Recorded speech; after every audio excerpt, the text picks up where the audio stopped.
ये मम्मी जी का तो गोइल रही नैहर केकरा फिर सुतत रही जी ढील पड़ गेल बन तुम्हारे रौरा में। अच्छा ये बताव कोई भी जाइम कबे ढील पड़ी है पिलुआ हो केनो से पड़ी ये गइल होई तब हतरा ढील रहो में थोड़ी ना रहल हम जी। तका तना रही बताओ।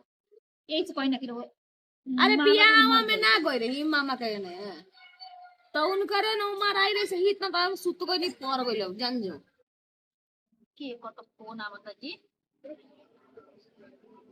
पाहुन फोन करा। का कहत हेलो। हाँ हेलो। हाँ पाहुन बोली। हाँ नमस्ते भाभी। खुश रही का समाचार जी। सब बढ़िया बा, अपने बताई। ठीक बा आज भौजाई का याद आइल ह। का करी आय भाभी, काम धाम रहा था ना, यही वजह से अरे आज काम खाली तो बनी है तो सबका फोन जी में करनी। बाजी लेकिन का करी जब जी तब तो कामे बाटे तो हितई ने तई छोड़ दे काम की डरे। ना भाभी ऐसा कोनो बात नहीं अरे थे। ढेर बतिया ले जो काम धंधा करते हम बतिया ले काम ई से दी मम्मी ना से मम्मी बतिया से, ले। दी ही मम्मी के। हेलो। हेलो। हाँ पाहुन बोली कैसन बानी। नमस्ते मम्मी जी। आ, हाँ खुश रही ए मम्मी जी का जो तो चाय बना के लिया तो चाय पियो। हाँ जो रुकी लेके आओ। का हो गइल मम्मी जी। जल्दी चोचा चाय बना के लिया अदरक डाल दिए बेसी है निकटी लेखा डाले लीस हाँ का जी हमरो चाहवा चुप मिली। मम्मी जी अब मत बोली अच्छा ठीक बा, चल और गई रही तो कनेवा यही वजह से ना बोलनी है। तन जोड़ बोली सुनात नहीं के हाँ बोली। कहानी है कि कहिया हो तरी मिली नहीं आइम ना, जहिया बुलाई तहिए आजिम। कि हमारे बेटे के छोड़े के मन नहीं करत ना मने ऐसन हमरा से कोनो मिले के बात ना नहीं मन खे। करेला करेला ना, बोलाइम तब नु। चुप रही खाली बोलाइम तब न। मने वो फोन उठेला से तो ई ना कहनिया कि हम मम्मी जी की दा फोन अरे तो कहीं वाला रही तो थोड़ा बातवा कर लेम तब ना कहम। तब कर ले तो का होता अथी तब बस ऐसे ही घर ठंडा पे उंडा पियो बैठल तनी रही। का जी। ठंडा उंडा पियो तनी कोको अब कोला ठंडा में ठंडा पी के मुँहे के बा बताई। अरे वो जो बड़ी ठंडा पड़ेला ना ये तो गरमी बा हम्म ना तो ठंडा सुनी ना थोड़ा कम पियल जाला ना, ठंडा हेलो की वजह से। हाँ बोली। ओइजा के अदतिया भुलाई नहीं छी ना बार बार ना ये बोल देतनी का करी, आदत ना बा। आदत कुछ नहीं की आदत से मजबूर बने जन्नी हाँ आ कहनी अनु जन्नी बोली। जब तू रही नु हाँ हमार कौन कौन आपके भौजाई मन भौजाई। हमार हाँ में हाँ बोली पतोहिया ना। रही नु तब हाँ ओकरे सामने कहम के हाँ पाहुन बोली अरे चाहे वो मैं तो बेटिया समझते रही न त बानी हम। आ कहनी आके बाहर से आई बन त का लेके आई है ऐसे ही कुछ कुछ लेके आई नहीं, बादाम वादाम लेके नहीं, मिठाई उठाई और उहे मंगोले रही झुमका उमका और बेटी उनकरे खातिर हमारा लेके खातिर ना आई है। लेनी है कुछ रौरा खातिर स्पेशल गिफ्ट लाइल बानी, हाथ में के बाला हौ वाला जौन खाइला ना चॉकलेट, रौरा खातिर स्पेशल लाइल बानी। डायरी मिल्क हाँ हाँ तब बुढ़ा गल बनी तक अभी हम जवाने बनी ठीक बनी तब जवान हमरा आगे फेल रहली लोग धैले बानी एक पैकेट ला के रहुए हाँ तो खातिर। सुनी आज गाड़ी धोके आई ठीक बनू आज कनीमो जाए वाली बिया नई हर तो बोला आज ना मम्मी जी कुछ काम हम सुबह आए भोरा ठीक बा निकाल। सुबह आई मछनू का ठीक बना बा, के रख जौन राउर मन हमार तो मन में के मटन बनाई बना दी। मटन खाइले तो बोले तब का थोड़ा एनर्जी वेस्ट हुई तो एनर्जी आ जाए। ठीक बा हम बना देते सुनी ना एथी हंडी मटन खाइम कि ये कुकर वाला अरे जौन बनाइम तौन खाइम, संगे संगे खाइल जाई। साथे में बैठ के खाइम रोवा हमरा के हम रोवा काहे ना, ठीके बा। ठीक बा रखिए हाँ ठीक। ठीक रखिए हाँ बाय। बाय लगे का हो गइल? ठीक पूछू ना ठीक बा बाय। ठीक बा कुछ भी कहा हो जाता ना बुढ़ावा से बतियावे में मन ना लगेला उनकरा से बतिया लीला नो तो मन दिल चैन दोनों बेचैन हो जाला जल्दी उनका से बतियाई जल्दी बतियाई ये का करी दुनिया लोग के देखे के चल के बनवा एगो तो पतोहिया हमार नो सतही बैठी सतही उठी ई ना कही तनी मम्मी जी गइल बट तो छोड़ दे ना केने गई तनी ओ से एने ओने जाए में मम्मी जी कहां गइल मन नहीं खेला ला तो हमारे भीड़ रही तो ओकरा मने लगबै अरे बनल चाहवा जाके देखी का करतिया अहि रे माई का कहीं यार, सासू माँ हमारे एगो बलही बड़ी एक पीस जब बुलावे लेनु माना करिए ना पाइला, इनकरा बिना रहियो ना पाइला, मन करिए देवेला देखे के। हालांकि ठीके कहल बा कि जौन प्रोडक्ट के डुप्लीकेट माल कितनो निकल जाए लेकिन ओरिजिनल ओरिजिनले होला। उसने बड़ी सास उनकर बेटी कितनो सुंदर होके लेकिन सासू माँ कि बातें कुछ अलग बाटे। चलो देखो तनी आज सासू माँ के का प्लानिंग बा। जाते मनी आइए गेल बनी, अब जाए तनी भेंट उठ करी अपन सासू माँ से। अरे माई तुम का परेशान हो तड़ी रे, आइब न। अब बताओ, घर के एक सरुआ बानी, घर से बहरी ले कुल हमरे देखे के पड़ता। टाइम मिली से जरूरे आई। वैसन कैसे बोल देली कि मैंने हम तोरा के भुला गइल बनी, शादी ब्याह हो गइल बा त। बेटा बेटी बाप मातारी के भुला सकेला? नाही, ओहू में तनी बूढ़ी के तबीयत खराब रहत जानलू तो। हाँ, बूढ़ बुढ़निया भइली तो तबीयतिये ना खराब रही। आदि एगो रोटी खाते नहीं थी। कहतड़ी कि भूखे नहीं खे लागत, कहमी बुच्चे के पापा से। तो उ कहतनी कि जाके देखा के डॉक्टर के दवाई वही लिया द। तो कहतड़ी कि हम दवाइये ना खाए। तो दवाई ना खाई तो कैसे ठीक होई हम? हाँ ना, सुन एगो बात कह दे तनी। जाए दे भौजाई है सौननी की मुंहे मत लागल कर ढेर, ठीक न? अरे आज न तो कल उहे काम में आई हस, हम बाद में आए। कैसे तो कहल जला ना, आकि एगो उहे पहले बेटी बड़ी स, समझली? हम तो दूसरा के घर के हो गए। प्रणाम। खुश रही, बैठी। चली ना। हाँ पाऊ नहीं है। ठीक बा माई, तोरा के साजी के फोन करब, ठीक है? ठीक बा, गोर लागत तनी। ठीक है।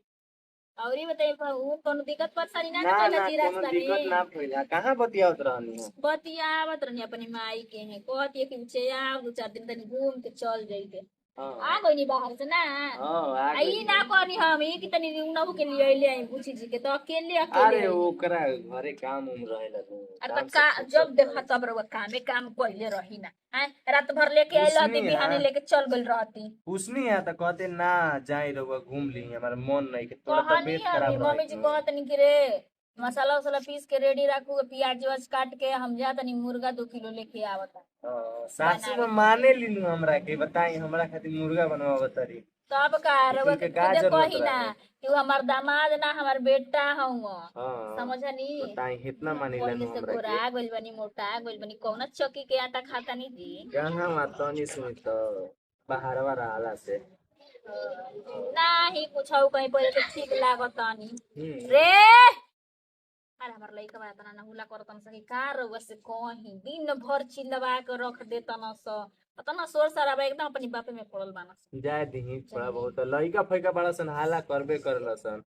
खेलिया सन ना तो कहाँ जियो सन, घरे में न खेलिया ना सन। आ कनी कॉमन कामवा करतनी, दिल्ली रहतनी ना? हाँ उहे वाला काम जौन पहले करत रहे ना कंपनिया वाला। अच्छा उ मिसो मशीन, वाला का? हाँ वही में काम करीला। हाँ। हाँ चली पानी वानी पिए के रउआ के देन ती कब की बैठ के बौजाई बतिया ही लगल या पानी के ना ना पूछी। ऐसा कोनो बात नहीं कि अब मान ली रोज रोज थोड़ी ना आएगा, बतियाइए लेकिन तक का हो गई जाही न आ बगल देखी अब की आइल बन तो 2-4-10 दिन रहब करी बाते जाई ती ले आई चल जाई। कुछ तो ना कह जाला कि काम मेहमान बा। आवे ना अपना मन से आ जाना दूसरा के मन से। ना भाभी ना। जी 2-4-5 दिन में चल जी, कामे बा ना। गोड़ा तरफ बांध के रख दे वैसे ना, कैसे चल ऐसन जाती कोनो अपनी बात नहीं मन के है। भइल बनी रउआ। ना आई मन के नहीं की भाई। कनेवा, अरे कनेवा, अरे चिल्लाई नु तो सुने लेना। ये सवाई बनी का करी राउरे व्यवस्था में लागल रही। काई बनी जी? कब का आधे घंटे से आके बैठल बनी। चुप रही, हम आपके चलते ना सारा व्यवस्था कर रही, कहाँ रहियन का खइयन का पियन आ रहुओ बानी नु एकदम आत्मा हमरा के सचिला हमरा बारे में तब मतलब सरप्राइज दिहिला ना।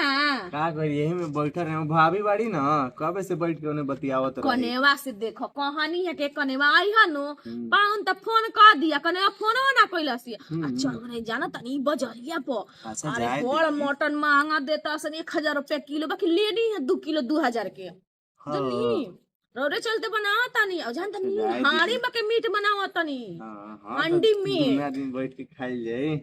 जाना तनी हम्म। का कोई और लाज लागे का छी कहीं जाने तनी को तनी सलू बतियावत रही से लड़की हो छोटी का छोटी का छी कौन किस दे आवता किस काला दे? जी रोज डे, प्रपोज डे, किस डे, हग डे।